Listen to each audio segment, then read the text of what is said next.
بسم اللہ الرحمن الرحیم۔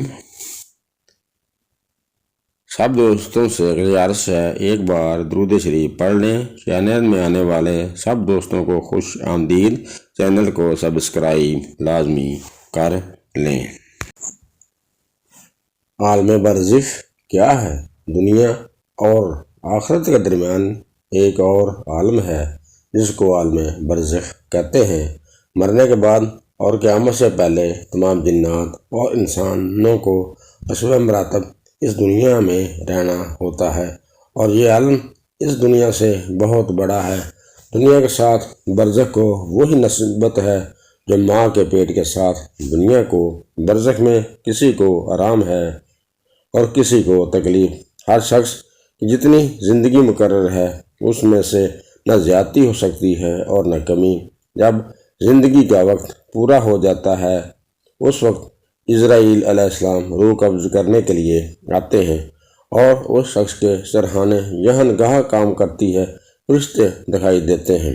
مسلمانوں کے پاس رحمت کے فرشتے ہوتے ہیں اور کافر کے دائیں بائیں عذاب کے فرشتے۔ اس وقت ہر شخص پر اسلام کی حقانیت آفتاب سے زیادہ روشن ہو جاتی ہے، مگر اس وقت کا ایمان لانا کسی کام کا نہیں، اس لیے حکم ایمان بالغیب ہے، بلکہ اب یہ غیب نہ رہا بلکہ چیزیں مشاہدہ ہو گئیں، یعنی ظاہر ہو گئی۔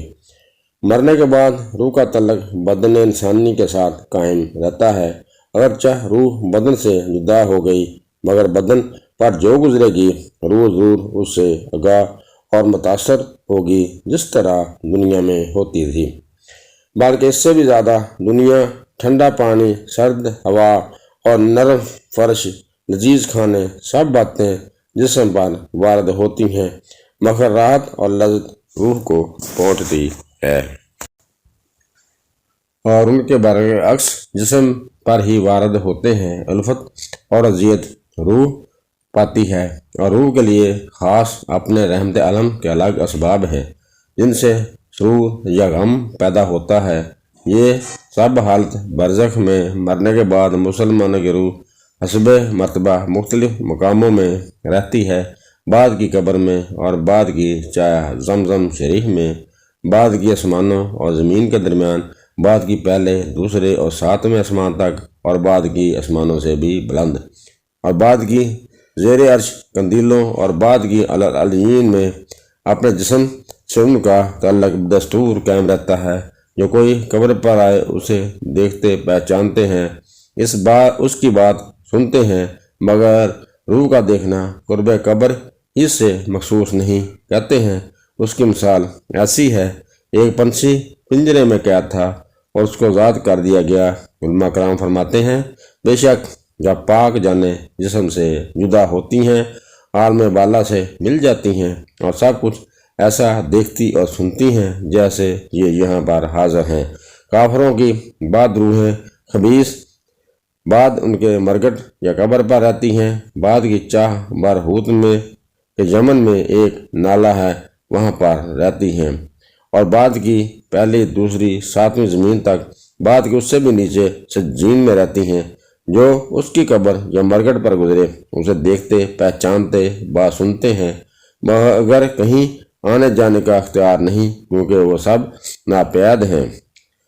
موت یہ معنی روح کا جسم سے جدا ہو جانا ہے، نہ یہ کہ روح مر جاتی ہے۔ اور جب مردے کو قبر میں دفن کرتے ہیں اس وقت اس کو قبر دباتی ہے۔ اگر وہ مسلمان ہے تو اس کا دبانا ایسا ہوتا ہے جیسے ماں پیار میں اپنے بچے کو زور سے چپٹا لیتی ہے، اور اگر کافر ہے تو اس کو اس زور سے دباتی ہے کہ اس کی ادھر کی پسلیاں ادھر اور ادھر کی پسلیاں ادھر کو ہو جاتی ہیں۔ جب دفن کرنے والے زمین میں دفن کر کے وہاں سے چلے جاتے ہیں، وہ ان کے جوتوں کی آواز سنتا ہے۔ اس کے پاس اس وقت دو فرشتے اپنے دانتوں سے زمین چیرتے ہوئے آتے ہیں۔ ان کی شکلیں نہایت ڈراؤنی اور ہیبت ناک ہوتی ہیں۔ ان کے بدن کا رنگ سیاہ، آنکھیں سیاہ اور نیلی ہوتی ہیں، ان کی آنکھوں سے آگ نکلتی ہے، ان کے بال سر سے پاؤں تک، اور ان کے دانت کئی ہاتھ کے ہوتے ہیں جن سے زمین چیرتے ہوئے آتے ہیں۔ ان میں ایک کو منکر اور دوسرے کو نکیر کہتے ہیں۔ مردے کو جھنجھوڑتے اور جھٹکتے ہوئے اٹھاتے ہیں اور نہایت سختی کے ساتھ کرخت آواز میں سوال کرتے ہیں، تیرا رب کون ہے؟ تیرا دین کیا ہے؟ ان کے بارے میں تم کیا کہتا ہے؟ وہ مسلمان ہے تو پہلے سوال کے جواب میں جواب دے گا، میرا رب اللہ ہے۔ دوسرے سوال کے بارے میں جواب دے گا، میرا دین اسلام ہے۔ تیسرے سوال کا جواب دے گا، وہ شخص رسول پاک صلی اللہ علیہ وآلہ وسلم ہے۔ وہ کہیں گے، تجھے کس نے بتایا؟ کہے گا، میں نے اس کی کتاب پڑھی اور اس پر ایمان لایا اور اس کی تصدیق کی۔ اور بعض روایتوں میں ہے کہ سوال کا جواب پا کر وہ کہیں گے، ہمیں معلوم تھا تو یہی جواب دے گا۔ اس وقت آسمان سے آواز آئے گی، میرے بندے نے سچ کہا، اس کے لیے جنت کا بچھونا بچھاؤ اور جنتی لباس پہناؤ اور اس کے لیے جنت کی طرف ایک دروازہ کھول دو۔ جنت کی نسیم اور خوشبو اس کے پاس آتی رہے گی اور یہاں تک کہ اس کی نظر پھیلے گی، وہاں تک اس کی قبر کشادہ کر دو۔ اور اس سے کہا جائے گا، تم سو جاؤ جیسا کہ دولہا سوتا ہے۔ وہ مردہ قیامت تک سوتا رہے گا اور قیامت والے دن اٹھا لیا جائے گا۔ اس کی روح پرسکون ہوتی ہے، وہ چین میں ہوتا ہے۔